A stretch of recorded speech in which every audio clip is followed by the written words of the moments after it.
Este programa não é recomendado para menores de 14 anos.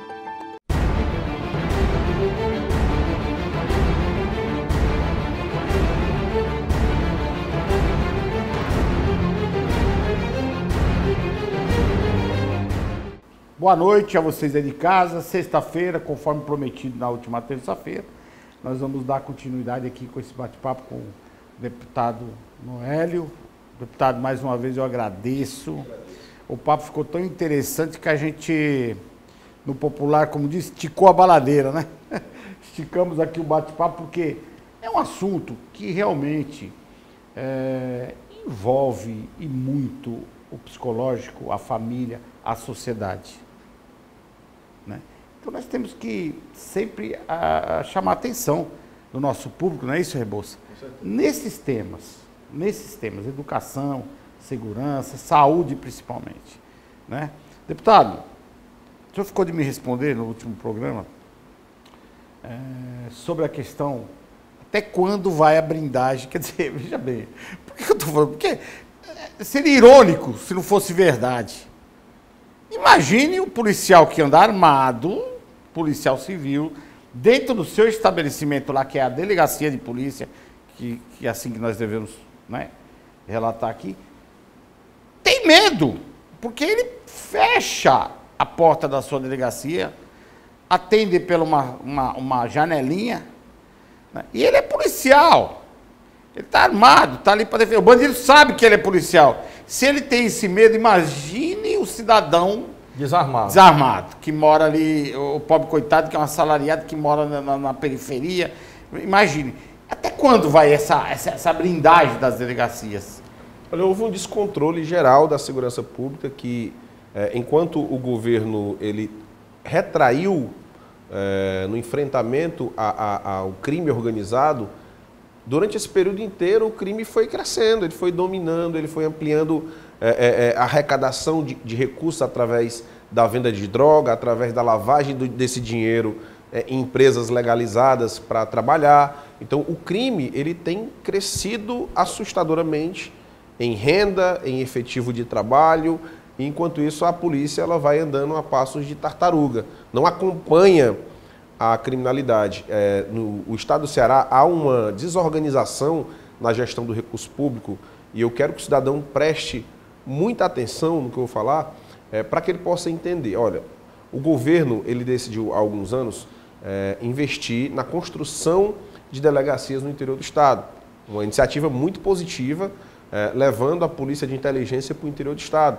Só que há uma falha na conta do governo quando ele constrói delegacias, porque eu não consigo entender qual o sentido de eu construir um prédio se eu sei que eu não vou ter condições de colocar policiais para trabalhar dentro daquele prédio. Vou dar um exemplo aqui. As delegacias que há na capital e no interior do estado, elas, para poderem funcionar perfeitamente, tinham que ter um efetivo muito maior do que se precisa hoje. Eu visito delegacias no interior do estado, por exemplo, eu estive em Jijoca.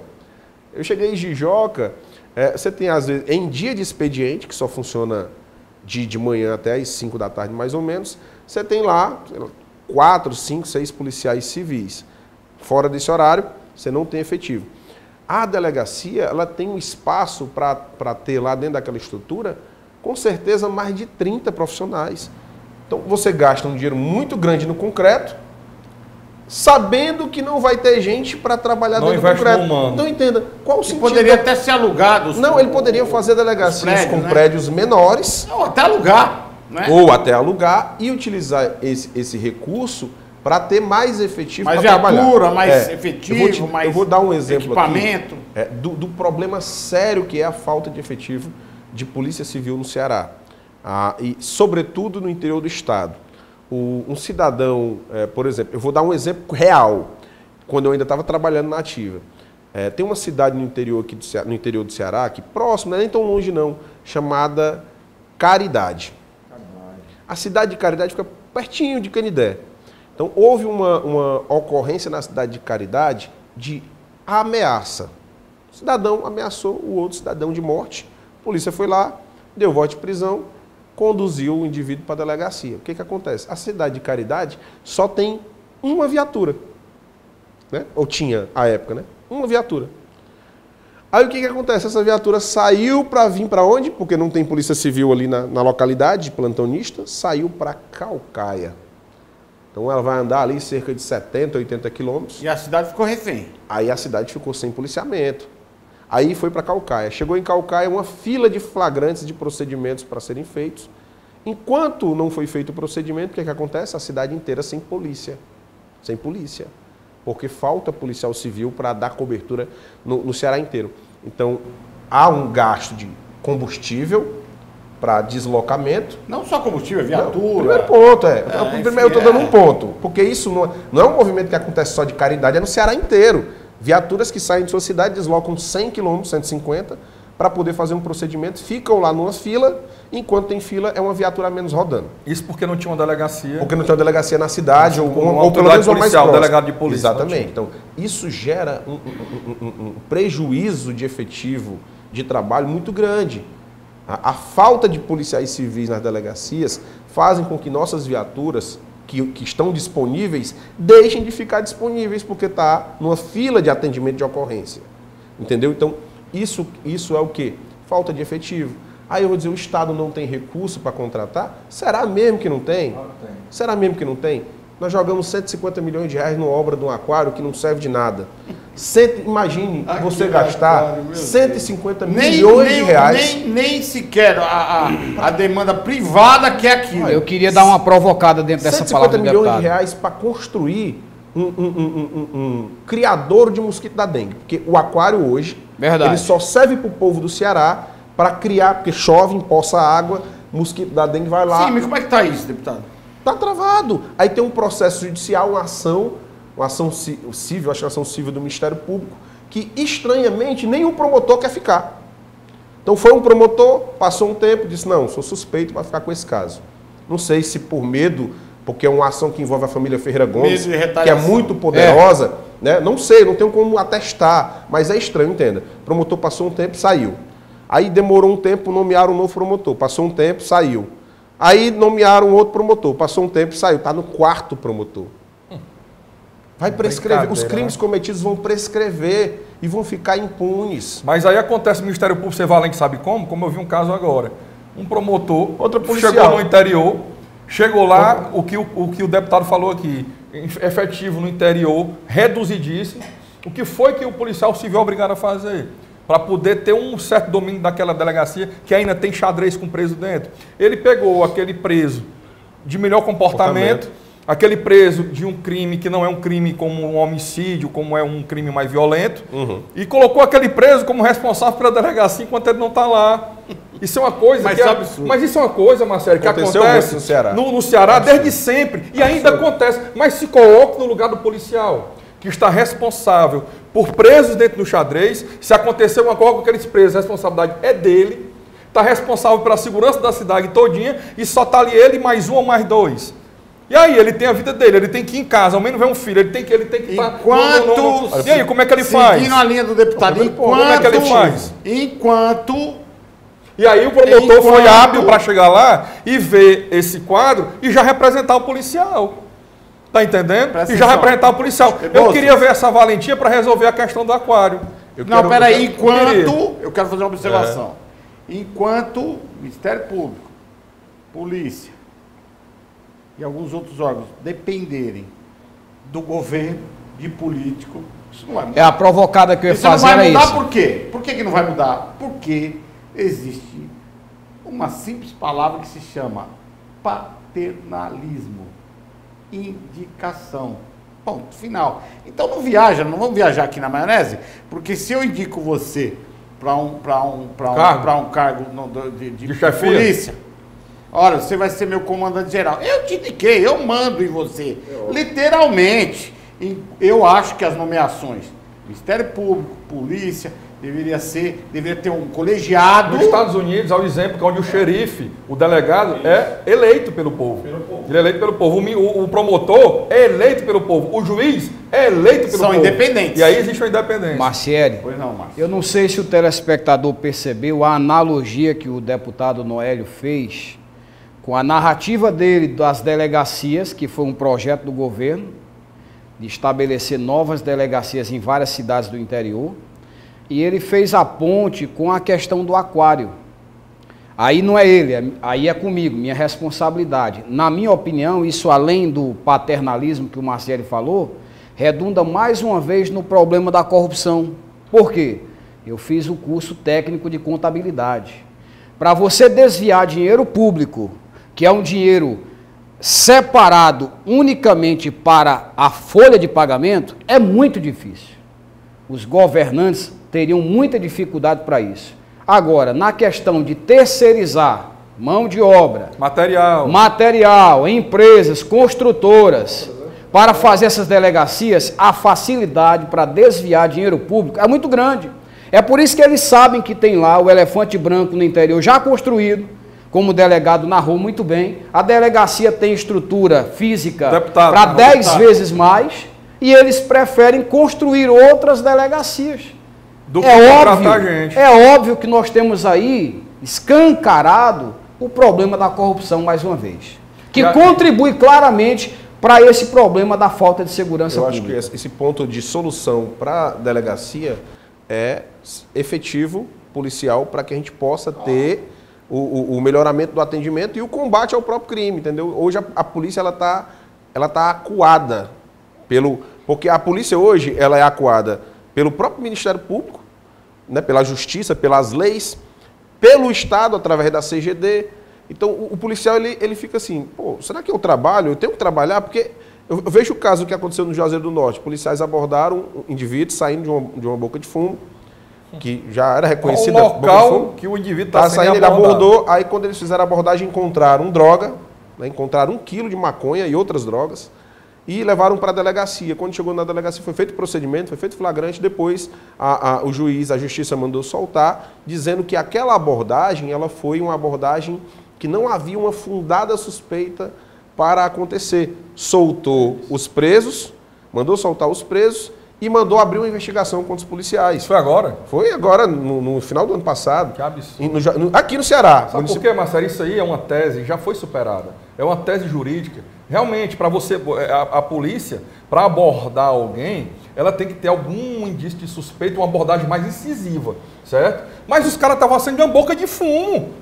Não, e foi era tão fundamentada a suspeita que foi encontrada a droga. E aí como é que vem uma tese dessa? A suspeita, ela se concretizou. Aí era totalmente fundamentada. Mas aí entenda, essa ação da justiça contra os policiais, ela tem uma repercussão dentro do efetivo da polícia. Psicológico. Os policiais da ocorrência que vão ser afastados porque vai abrir um processo, primeiro, mas os outros policiais que não estavam lá também têm um impacto psicológico sobre o trabalho dele. Com certeza. Se sentem acuados. O cara pensa assim, tá querendo abordar, ele tá achando suspeito. Mas será que eu abordo? Porque se eu abordar, aconteceu com o meu companheiro, ele foi afastado, porque ele abordou lá e o juiz achou que não tinha fundada a suspeita. E aí o cara tem 2, 3 filhos, tem que pagar. No lugar de abordar, vamos aportar. Eu posso responder um processo, aí eu vou perder eu vou perder minha gratificação, não vou poder tirar a hora extra, minha remuneração vai diminuir, não vou ser promovido esse ano. Se abrir o processo, eu não vou ser promovido mais. Vou ter que fazer uma defesa, vai ter que fazer uma defesa. Vai ter que procurar advogado. Então, isso retrai a polícia trabalha com medo. Eu digo assim, os resultados que nós escolhemos de segurança hoje é porque nós temos heróis fardados, heróis. Porque o cara, com todo esse cenário, ele mesmo assim, ele diz, não, eu vou trabalhar, eu vou abordar, o cara é muito corajoso. O cara, assim, ele tem que ter até um pedacinho de loucura. Né? Os policiais hoje na rua tem que ter um pedacinho de loucura para poder enfrentar tudo isso e ainda ter disposição para trabalhar. Porque é toda hora o Estado dizendo assim, não trabalhe.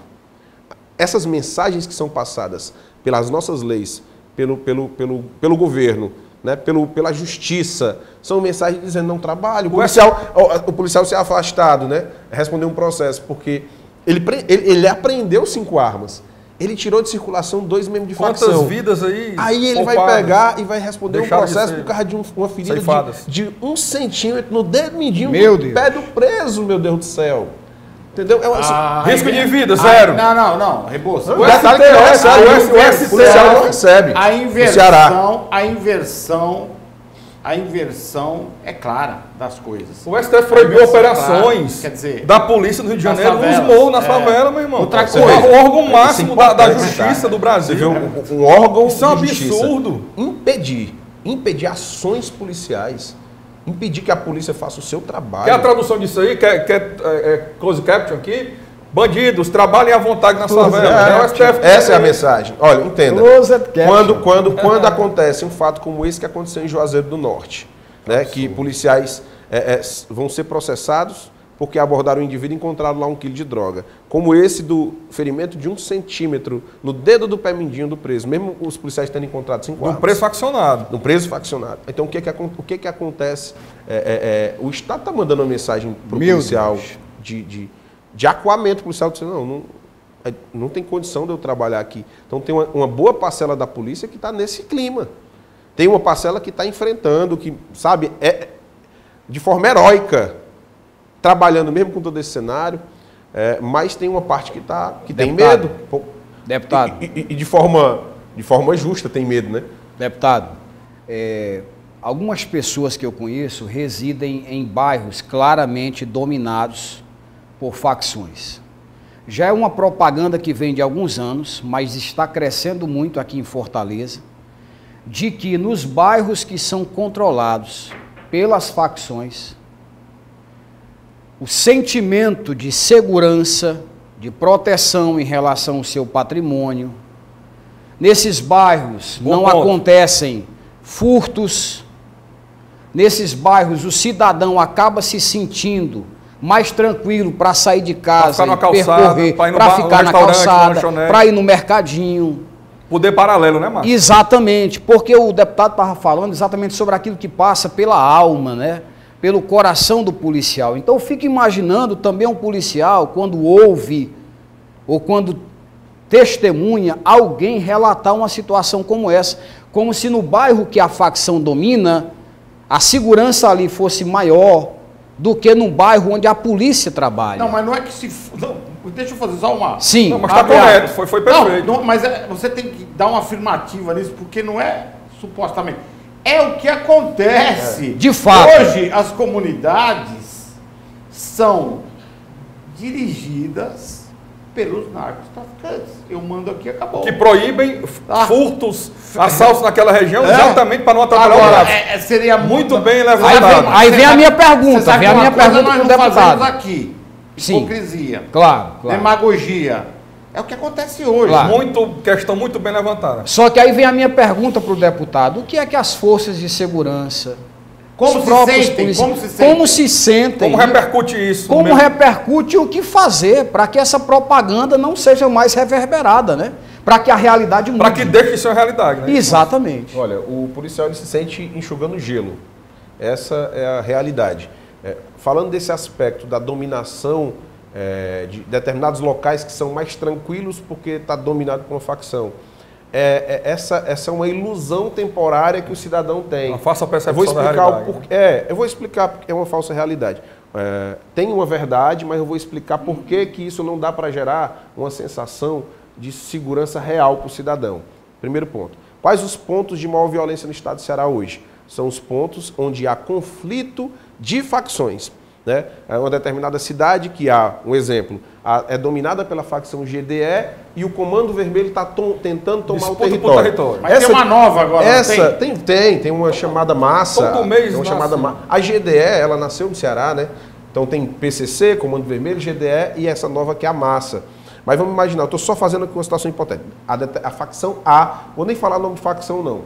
Vamos falar, a facção A domina um determinado território. Quando ela está lá sozinha dominando aquele território, há uma falsa sensação de segurança. E de fato, porque há uma ordem do chefe da facção para que não haja roubos, que não hajam furtos. Só que a qualquer momento vai haver uma briga por dominação do território, por uma guerra só uma contribuição econômica. Para o que o deputado está falando, essa falsa percepção de paz é o seguinte: na verdade não existe uma paz, existe uma paz imposta.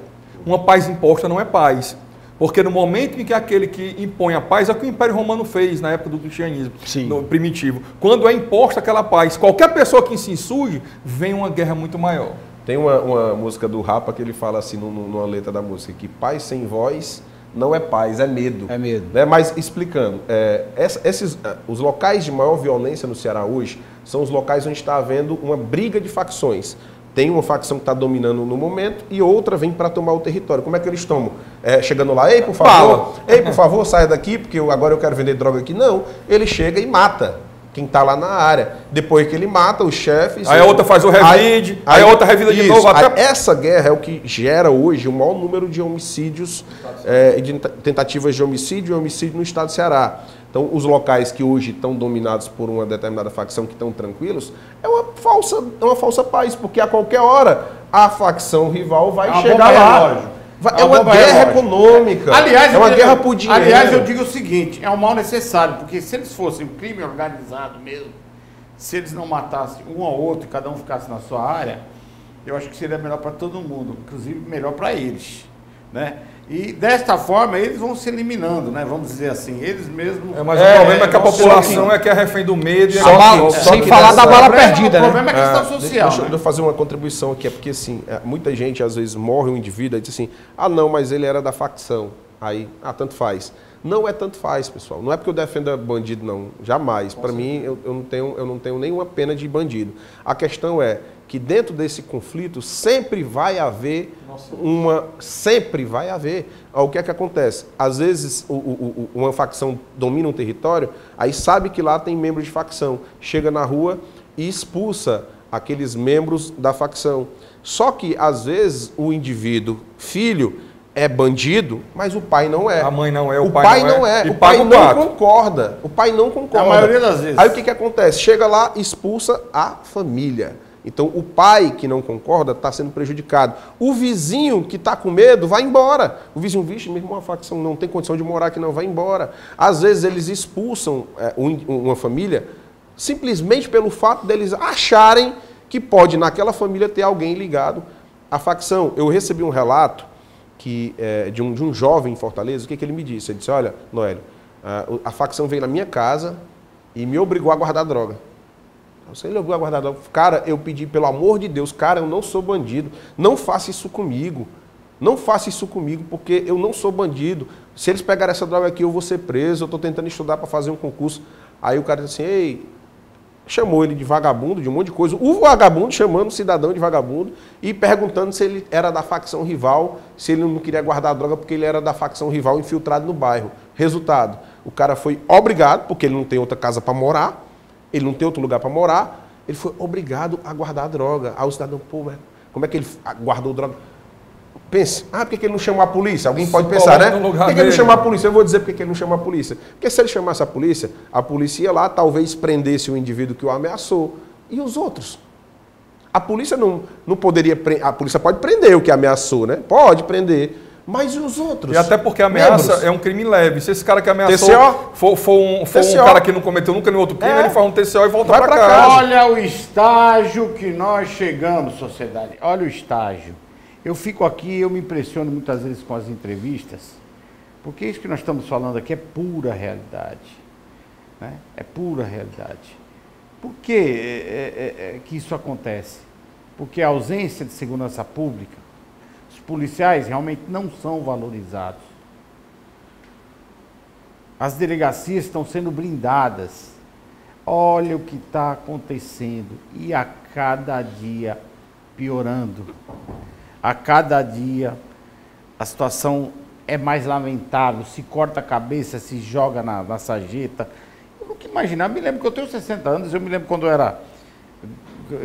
Eu me lembro do primeiro homicídio que eu fiquei sabendo na minha vida, Rebouça.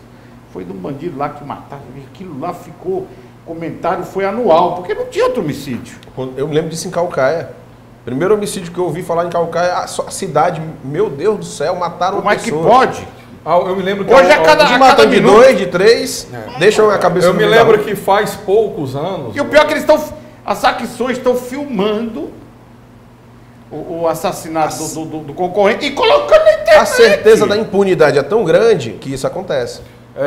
Isso para mim é a comprovação da sensação de impunidade, da certeza da impunidade. Jamais um bandido ia filmar a sua ação criminosa se ele achasse que ia ser penalizado. Não, isso que eu estou falando aqui não é uma criatividade da minha cabeça, só você não, os vídeos estão na Eu internet. lembro que faz poucos anos saiu um vídeo aí na internet, pegando aqui o gancho de dois assuntos que vocês falaram, as cabeças roladas e as filmagens.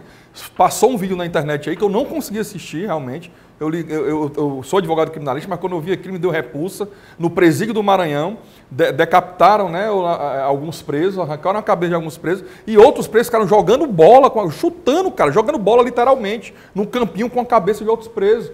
E aquilo ali parecia algo assim, cara, dentro de um presídio. Hoje em Fortaleza, no Ceará, acontece semanalmente.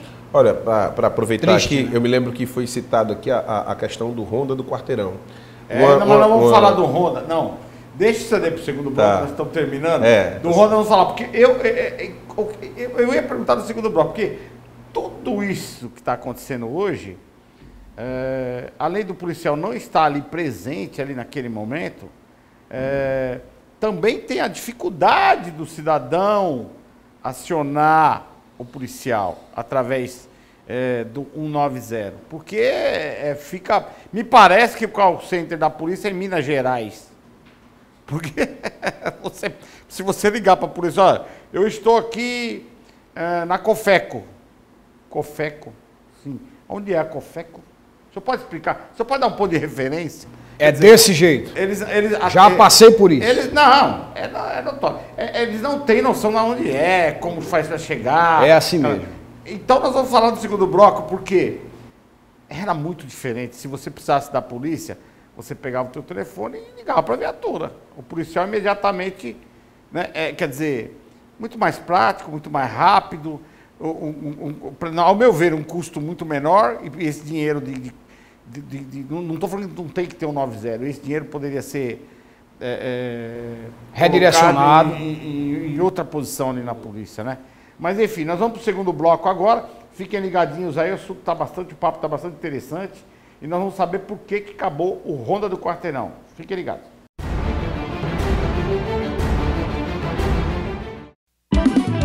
Eu só uso Tainá, é de fama e faz bem. Alô, você, dona de casa, compre Tainá também. Se as outras são nota 10, Tainá é nota 100. Tainá, sabor manteiga, melhor que o Brasil tem.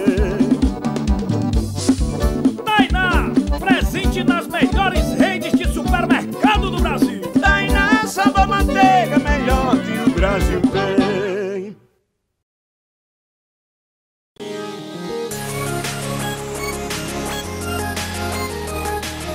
Quer passar um final de semana incrível, luxuoso e praticamente exclusivo aqui no Porto das Dunas? Então você precisa conhecer a Mansão Maciel. Gente, além de ser praticamente em frente ao Beach Park, você vai ter uma comodidade diferenciada. Porque aqui nessa linda e grande mansão são apenas 6 suítes. Gostou da Mansão Macieri? Eu adoro, eu vivo por aqui.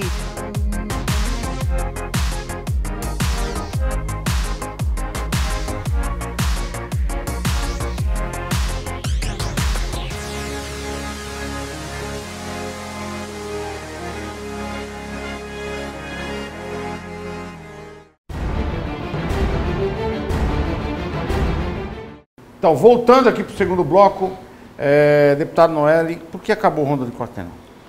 Olha, o governo foi... Que era uma necessidade, né? O governo foi sucateando o programa ao longo dos anos, né? O Ronda do Quarteirão, ele tinha algumas estratégias dentro do programa que eram muito positivas. Eu vou citar aqui, por exemplo, algumas delas. Dentro da viatura havia um telefone que o próprio policial atendia a ligação. Isso gerava um vínculo de proximidade muito grande com a comunidade, ao ponto de eu, que trabalhei no Ronda do Quarteirão, trabalhei na comunidade de Icaraí, às vezes a pessoa ligava e já sabia quem era, até pela voz. Então o cidadão ligava, oi, boa noite, oi, boa noite. É a dona Maria da rua tal. Eu já ia deslocando, conversando com ela em deslocamento para o bairro dela. Entendeu? Porque ele tinha um quadrante, que a viatura atuava dentro daquela área, com um telefone dentro da viatura, com um local fixo, com equipes fixas, e isso gerou tinha muitos Não é muito mais eficiente? Não, tem resultados positivos. Hoje há uma dificuldade muito grande. Eu acho que o Ronda ele pode ser... não vou falar o nome Ronda, mas a estratégia de policiamento ela ainda pode ser adotada em algumas determinadas comunidades, que ainda não há um índice de violência muito grande, mas em determinadas comunidades hoje, dominadas pelas facções, vai ter uma dificuldade muito grande. Você chegar num conjunto como o Miguel Arraes, por exemplo, conjunto habitacional, é totalmente inviável, porque o Ronda ele tinha dentro do cronograma algumas visitas comunitárias. Hoje, em áreas dominadas por facções, se o policial entrar dentro de uma casa e conversar com um cidadão por 2 minutos, no outro dia o cidadão é assassinado, porque a facção acha que ele está passando informação para os policiais. Então, total perda. Que cenário, meu amigo. E o governador tem a cara de pau de dizer que tem o controle, um jornalista. Tem no YouTube esse vídeo, fez uma pergunta para o governador, por que o Ceará está sem controle na segurança pública? O governador ficou literalmente com raiva. Olhou para o jornalista e disse, se tivesse sem controle, você não estava aqui me perguntando, o governador está sem controle. Você nunca teve o controle para falar a verdade em todo o seu governo e só fez piorar. Vai terminar agora, parece que vai entregar agora até maio, porque quer sair para senador pelo estado do Ceará, certo? O governador que nos deixou em total insegurança, quer sair para senador pelo estado do Ceará, e aí vem falar que tem controle de alguma coisa. E o pior, quem é o candidato a governador deles? Eu não sei quem é. Roberto Cláudio. É o Roberto Cláudio? Aí pode ser que ele dê conta dos milhões que ele comprou aquele respirador numa empresa que vende caneta e clipe para escritório. Que nunca foi entregue o inspirador e o dinheiro sumiu. Ô Rebouças, mas ao contrário do que faz o programa Acerto de Contas, como diz sempre o Macieri, aqui é doa quem doer, os grandes grupos de comunicação, de televisão do Ceará, não provocam o governador como nós estamos fazendo aqui. Aí fica difícil. É muito fácil você entender. A TV Metrópole é uma TV independente. A TV Metrópole, dirigida e fundada pelo seu Posidônio, sim, é uma TV que tem caráter. Um monstro sagrado, Posidônio. Se você chegar, qualquer pessoa chegar, seja do governo, da prefeitura, qualquer pessoa, tentar suborná-lo, ele põe para fora. Porque ele é uma pessoa ética. Porque ele é um cidadão de bem. Parabéns, seu Posidônio. Quem conhece? Parabéns ao Posidônio. Eu estou aqui um abraço. Puxando sardinha, não. Eu estou aqui dizendo, porque quem conhece sabe disso. Então, quando... Não, e nós não falaríamos o que falamos aqui nesse programa. Para instituir o programa Acerto de Contas na TV Metrópole, uma das minhas reuniões com o seu Posidônio foi: falo o que penso, doa quem doer, senão não faço o programa. Teve mais 2 emissoras que me procuraram aqui no estado do Ceará, uma delas uma emissora grande, e a primeira reunião que eu fui fazer com essa emissora, o superintendente me disse: não, mas você tem que maneirar o seu vocabulário quando se fala de governo. Eu falei: faça o seguinte, pegue um robô para fazer o seu programa. Liga um robô, você pega lá, você controla ele. Nós estamos aqui para elogiar o capacitador diário, mas para falar agora, para ser falado também. Na TV Metrópole não existe isso. Eu ponho o recurso, mas você não fala. E o nosso convidado está percebendo isso claramente, né, deputado? Sem dúvida nenhuma. Aqui a coisa é assim. Eu sou uma pessoa que critica muito parte da imprensa, porque houve uma cooptação por parte do governo de uma boa parte da imprensa. Então, esse programa aqui, ele está de parabéns. Ele é uma opção para que o cidadão aqui, você leve informação. Você vai levar informação tanto de quem faz oposição ao governo, como do próprio governo, dá informação para o cidadão, e o cidadão tira suas próprias conclusões, né? Avaliando as duas informações, um ponto, um contraponto. Eu acho que esse é o caminho da imprensa. É muito triste você ver uma imprensa que fica presa. Por exemplo, o governo ia gastar 216 milhões de reais na construção de um bonde elétrico em plena pandemia. Em plena pandemia, você imagine o governo federal fazendo um negócio desse. Aí eu não sei, um mês inteiro de crítica ao teleférico. E o teleférico? Esse programa bateu nisso. Exato. Não, e o teleférico da praia do Ferreira, da Praça do Ferreira até a praia de Iracema? É um bonde elétrico, é a mesma coisa. Nosso programa bateu nisso aqui. Então eles reduziram, a princípio, reduziram para metade o projeto, mas depois que a gente continuou batendo, ele cancelou o projeto. Olha a importância de ter uma imprensa independente, de ter deputados estaduais. Não tem rabo preso. Que infelizmente não é a maioria dos deputados estaduais. Outro exemplo, talvez vocês também tenham batido aqui e levado informação para a população. O governo do Ceará, ele contratou um escritor para escrever um livro sobre a pandemia. Você lembra? Lembra? R$500 mil. Mas nós batemos pesado. Loucura, um absurdo você imaginar gastar R$500 mil. Até parece que enquanto o Tribunal de Contas detectou o desvio de quase R$1 bilhão. Dinheiro não é desvio para o bolso, não. Foi desvio de finalidade. O governo federal mandou quase 2 bilhões e 900 e poucos milhões, ou 40 e poucos % desse dinheiro, dos 2 bilhões, que dá 900 e poucos milhões de reais, foram 918 milhões, não é isso? Foram gastos que era para ser gasto com a pandemia, foram gastos com outras coisas. Dinheiro que era para ser gasto enviado pelo governo federal, especificamente para enfrentamento à pandemia de coronavírus. Será que o livro ia descrever isso? Eu ia fazer esse questionamento, Rebouça. Será que no livro ia falar dos 17 milhões de reais dos respiradores? E será que no livro iria falar do hospital de campanha, do PV, ia ter um adendo do escândalo? E eles iriam falar com a CGU. E ainda eu creio que se ainda no futuro vai dar em alguma coisa isso. Tem que dar em alguma coisa. Que a CGU constatou que, reunindo todos os estados, o maior desvio foi do Ceará. Somando o dinheiro de todos Exatamente. Os estados, ultrapassou em número de desvio. O estado de Ceará foi campeão, recebeu o troféu. Gente, você olha a importância de uma imprensa independente. Aliás, parece que o estado de Ceará é uma Suécia, uma Suíça, só que com S, né? Com C. Ceará não é a Suécia, mas a Suíça. Porque, na verdade, se você tirar a praia de Iracema, Meireles, o resto é uma favela. Vamos ser objetivos. Aqui ninguém fala. Às vezes as pessoas, não, mas não é assim. É o que eu estou falando. Ande na cidade, ande nos bairros. Quer dizer, nós estamos discutindo segurança que não tem. Basta você sair de uma avenida e dobrar numa rua. Pronto, você cai dentro da favela. É absurdo. O governo do Ceará, ele pagou antecipadamente, durante a pandemia, para comprar respiradores, R$5 milhões. Pegou o dinheiro e mandou R$5 milhões. Pá, para o consórcio Nordeste. Esse consórcio Nordeste foi lá, comprou esses respiradores. O estado do Ceará é membro do consórcio e o consórcio pagou, o governo do estado deu R$5 milhões para comprar esse respirador. Pagou antecipado, não recebeu o produto, nem recebeu o recurso. Olha, pagou por um produto, não recebeu o produto, não recebeu o dinheiro de volta e ficou por isso mesmo. E aí eu queria perguntar ao Ministério Público do Estado, se não for uma imprensa independente, Exatamente. Cadê os grandes canais de comunicação para mostrar isso para o povo? Cadê os hospitais de campanha? Para que hospital de campanha se nós temos as UPAs aí, os postos de saúde, tudo deteriorado? Para que você vai gastar em hospital de lona, meu Deus? Deixa o legado. Quer dizer, não dá para entender, não tem uma lógica, é todo um absurdo. Se vocês olharem a nossa fala aqui, a nossa narrativa, é absurdo em cima de absurdo. Agora, deputado, deixa eu aproveitar. Esses 17 milhões, tem um pessoal lá na Assembleia que bate contra, que isso aí foi devolvido através de uma apreensão de dinheiro.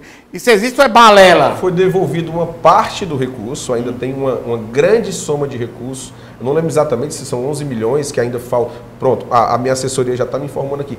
11 milhões de reais ainda não foram devolvidos. Então nós temos que pegar o nome desse deputado que bate contra, esse vereador, e colocar aqui. Deixa eu aproveitar aqui, eu vou levar uma informação importantíssima para a população. Qual é o argumento deles? Eles falam assim, essa investigação já foi arquivada porque o recurso nem tinha recurso do governo federal, tentando levar uma informação para a população que não houve corrupção, o que é uma grande mentira. É como se dissesse assim, olha, como o recurso não era recurso federal, então pode roubar? Entendeu? Então houve desvio de recurso, o recurso foi pago e o produto não foi entregue. Então se pagou 17 milhões, a prefeitura pagou 17 milhões, só recebeu uma parte do dinheiro. Uma empresa que vende material de escritório. Não recebeu o produto, recebeu lá uma parte do dinheiro de volta, mas 11 milhões foram perdidos. Imagine quantas pessoas nós poderíamos ajudar em Fortaleza com 11 milhões de reais. E que nós sabemos sem falar o preço do respirador. E que nós sabemos que em momento nenhum, ou com licitação, ou dispensar a licitação, órgão público paga antecipado.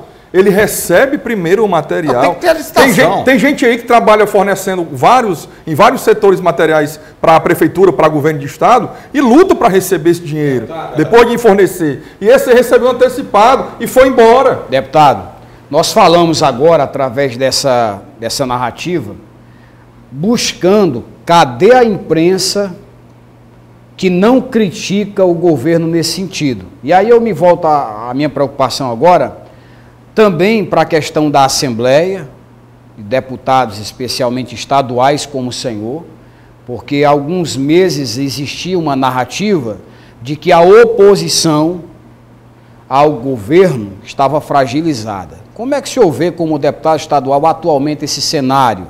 Nós podemos dizer para a nossa população que há uma oposição, não oposição no sentido de querer o mal da gestão pública, porque isso aí seria prejudicar o nosso cidadão, né? Mas a oposição no sentido de fazer exatamente isso, de criticar o que está errado, como a imprensa deveria fazer. Existe hoje essa oposição firme também? Nós temos hoje, são 46 deputados estaduais eleitos, 46, apenas 6 deputados são de fato de oposição. Então, só 6? É absolutamente desproporcional o número de deputados opositores, mas que produziram resultados positivos. Quem são esses 6 deputados? Eu vou citar aqui, mas deixa eu só citar logo algumas situações que, através desse trabalho da oposição, a gente conseguiu evitar absurdos. Por exemplo, a gente tinha a Policlínica de Canidé, que era para ter sido entregue no ano de 2012. Nós denunciamos, a oposição do Estado de Ceará denunciou, foi entregue agora recentemente. Nós tivemos uma escola agrícola em Santa Quitéria que estava com a obra paralisada há 2 anos. Denunciamos, a obra voltou. Há 10 anos que era para ter sido entregue essa policlínica. Essa policlínica de Canidé. E foi entregue agora, depois da nossa denúncia. 10 anos depois. O Hospital Regional do Vale do Jaguaribe era para ter sido entregue no ano de 2020. Não foi entregue. Nós denunciamos, cobramos, porque ele poderia estar recebendo os pacientes de Covid, não tinha necessidade de construir outro hospital, porque já tinha um hospital lá. Então poderia estar recebendo. Com muita cobrança, agora foi inaugurado o Hospital Regional do Vale do Jaguaribe. Então tem a própria questão do gasto que ia ser feito com o bonde elétrico de 216 milhões. Nós evitamos esse gasto. O meio bilhão para escrever um livro, nós evitamos esse gasto. Então há uma série de ações que nós fizemos, que nós conseguimos trazer resultados. A biblioteca ali do Dragão do Mar, que estava também fechada, denunciamos, né, foi inaugurada a biblioteca. Há uma série de ações que nós fizemos que trouxeram um resultado positivo. Uma oposição minoritária. Para a população. Agora, temos limitações, óbvio, até pela quantidade. Por exemplo, aqui, para você abrir uma CPI na Assembleia contra o governo, você não abre. Porque para você abrir uma CPI, você precisa de 16 assinaturas, 16 deputados que assinem uma CPI. Então, só quem consegue abrir CPI hoje é o governo. E qual foi a CPI que o governo decidiu abrir? Para apurar uma os CPI policiais. para investigar as associações. Não a CPI para investigar o crime organizado. Não a CPI para investigar os gastos do aquário, né, 150 milhões de reais de prejuízo. Não a CPI para investigar os gastos ali do Centro de Formação Olímpica, que nunca formou nenhum atleta. Gastaram 264 milhões de reais, 264 milhões de reais no Centro de Formação Olímpica, que não forma ninguém. É o anexo do Castelão. Que não forma ninguém. Aliás, eu não entendo. Sabe, tem atleta que tem que pagar para usar o Centro de Formação Olímpica. Aliás, quando Olímpica. você rodeia o Castelão, parece que está em outro país, né? Olha, aquele trecho. Você acha que não podia? Podíamos abrir uma CPI para investigar os 5 milhões de reais que o governo mandou para o consórcio Nordeste, que não recebeu o produto nem recebeu o dinheiro de volta. Cadê esse dinheiro Mas público? a oposição não consegue abrir CPI, porque os deputados da base não São assinam. 6 deputados. Apenas 6 deputados. Quem são os deputados? Está aqui a deputada doutora Silvana, faz oposição ao governo. Um abraço para a doutora Silvana. Ela esteve aqui conosco. Gosto muito dela. É mãezona, chamo de mãezona, minha amiga. É uma irmã querida. Verdade. Um abraço, doutora Silvana. Temos também o deputado André Fernandes, deputado delegado Cavalcante, teve conosco deputado, no caso eu, soldado Noélio. 4. Temos o deputado Heitor Ferrer, também faz as críticas ao governo, apesar de que na eleição ficamos. É uma oposição. Precisamos do apoio, não tivemos, mas ele faz críticas ao governo. É um eterno opositor daquele jeito dele, né? Enfim, mas ele faz críticas. Mas não é uma oposição ferrenha, digamos assim. É tanto que teve resultados pífios quando quer se candidatar aí a outros cargos que não seja deputado estadual. Tony Brito, não é isso? Deputado Tony Brito. É o também, sexto, né? então. Próximo corrente. Isso. Então são seis. O Heitor Ferrer, meu amigo. Você vê, no caso, o deputado Renato Roseno, ele atua muito mais numa linha que se intitula de independente, vez por outra critica o governo do Estado, mas hoje eu vejo ele adotando uma política muito mais de crítica ao governo Bolsonaro. Né? Então, assim, nós estamos dentro da Assembleia Legislativa, obviamente ele tem a liberdade dele de falar o que ele quiser, porque parlamento, parlar é falar, mas assim, eu acho que a população, ela nos elege deputados estaduais para fiscalizar o governo do Estado. Então, a nossa prioridade é fiscalizar o governo. E eu vejo hoje o deputado Renato Roseno atuando muito mais numa linha de crítica ao governo federal. Ele usa a tribuna 90% das vezes para criticar o governo federal. Que não eu acho que poderia a atribuição do deputado estadual. O conhecimento que ele tem, porque ele é um cara extremamente inteligente, poderia nos ajudar a trazer muito mais resultados positivos para o Estado se fosse utilizado para fazer uma fiscalização maior do governo do Estado. Agora, obviamente, como eu disse, respeito, ele foi eleito democraticamente, representa pessoas que gostam dele, que votaram nele, mas eu, assim, eu queria ver... Na minha opinião, dizia a finalidade do cargo de deputado estadual para estar criticando o governo federal, porque não é atribuição do deputado estadual. Que ele atuou, de fato, fazendo críticas ao governo, ele trouxe bons resultados, então é um cara muito inteligente que poderia nos ajudar bastante a nível de fiscalização aqui do Então, eu quero Estado. deixar um recadinho para vocês aí de casa, novamente, mais uma vezinha, tá bom? Então, nós temos 6 contra 40. Então, quem colocou esses 40 lá foi vocês. Exatamente. Muitas vezes vendendo o voto, como eu vi aqui e falei, vereador de Fortaleza que foi eleito, trocando o voto com carcaça de frango. Trocando por telha, trocando por cimento, trocando por... Dentadura. Algumas pessoas, até que votaram na gente, nos deputados de oposição, questionam, por que o Rio Grande do Norte conseguiu abrir uma CPI contra o governador para investigar a questão dos respiradores e aqui não consegue? É exatamente por conta desse número de oposição. O Rio Grande do Norte, por exemplo, são 24 deputados estaduais, 10 deputados são de oposição. Pois, eu vou dar é uma coisa mais equilibrada. Eu vou dar exemplo para vocês. É uma coisa mais equilibrada. O delegado Cavalcante gostaria muito de instituir a CPI da Enel.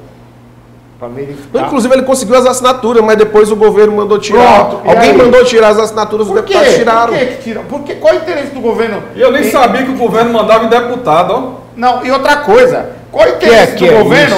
Qual o interesse do governo defender a Enel, que cobra uma fortuna na sua energia? Qual o interesse?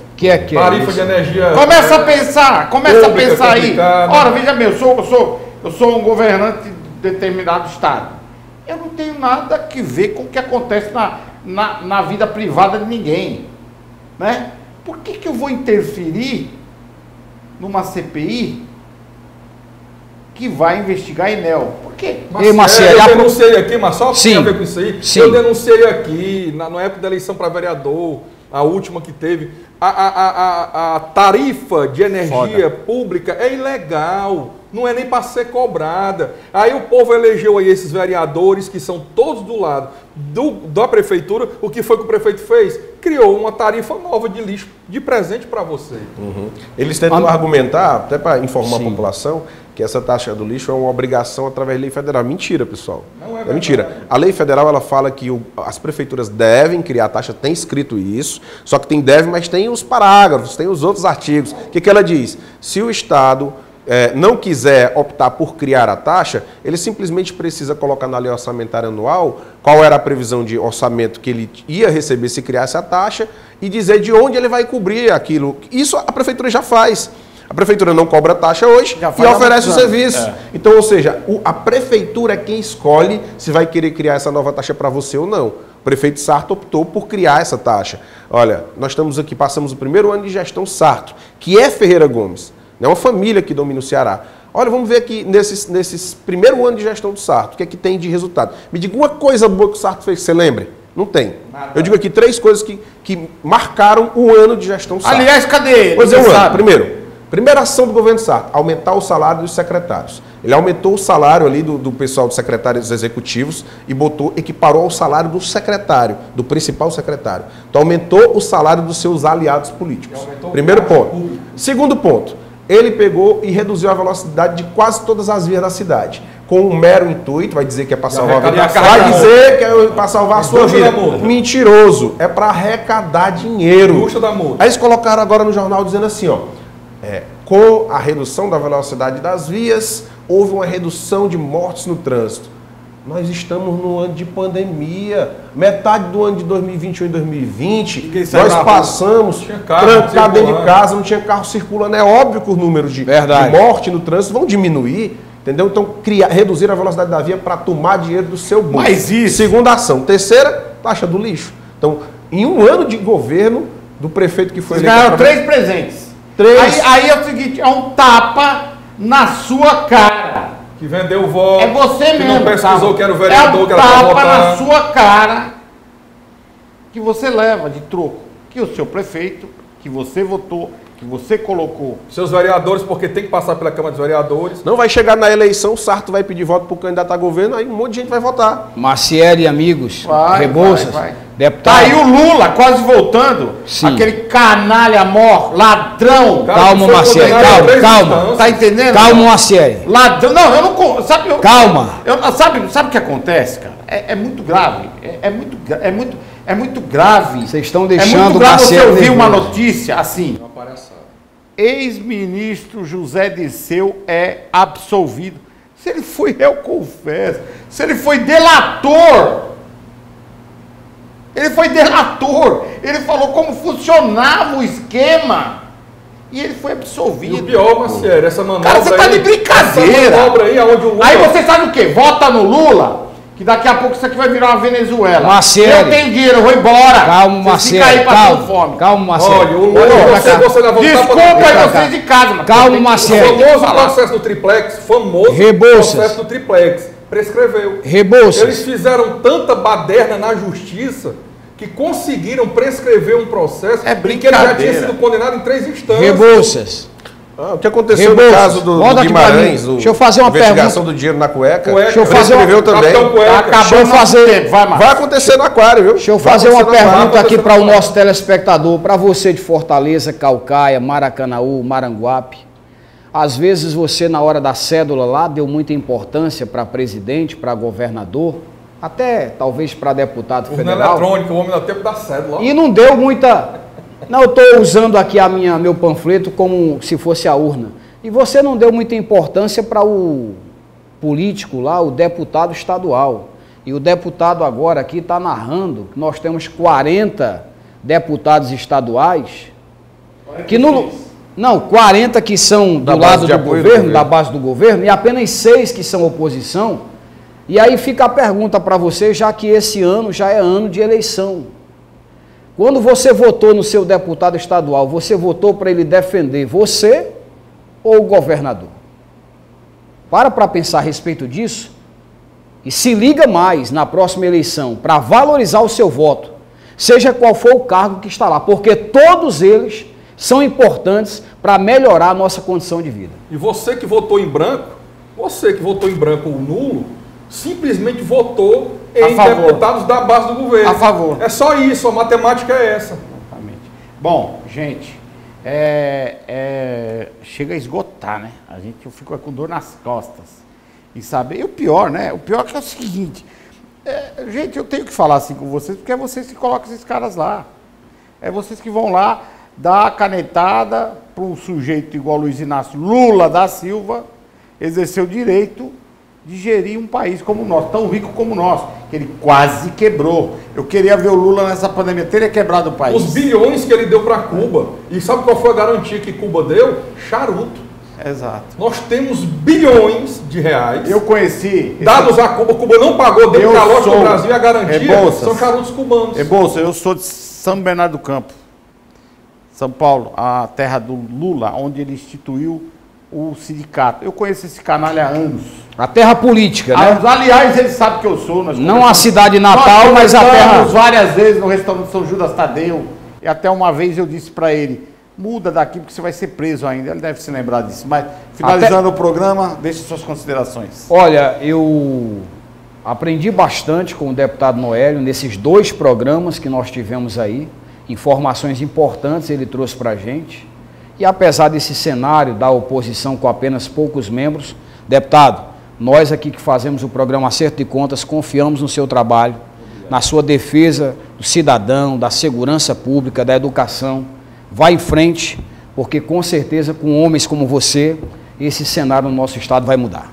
Deputado, suas considerações do nosso público. E agradecer a oportunidade de participar do programa.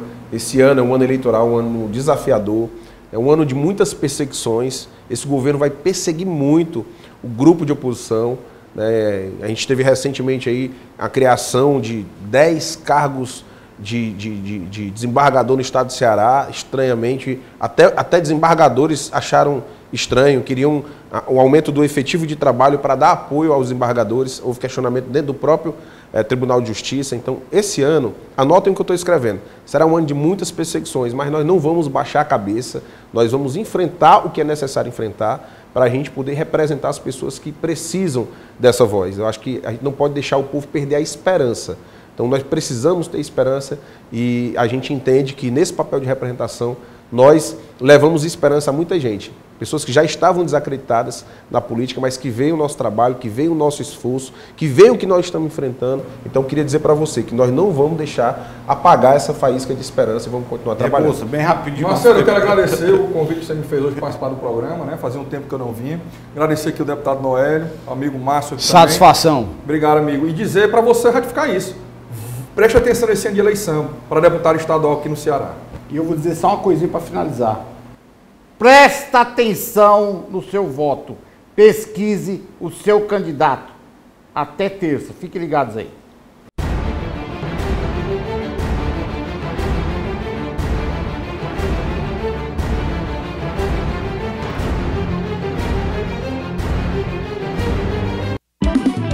Eu só uso Tainá, é de fama e faz bem. Alô, você dona de casa, compre Tainá também. Se as outras são nota 10, Tainá é nota 100. Tainá, sabor manteiga, melhor que o Brasil tem. Tainá, presente nas melhores redes de supermercado do Brasil. Tainá, sabor manteiga, melhor que o Brasil tem.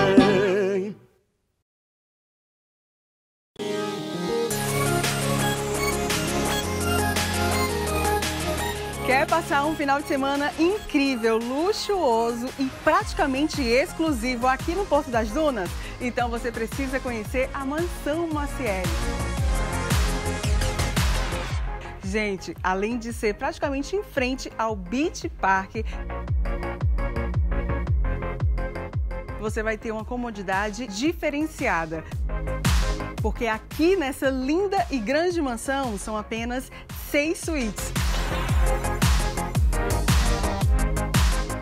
Gostou da Mansão Maciel? Eu adoro, eu vivo por aqui.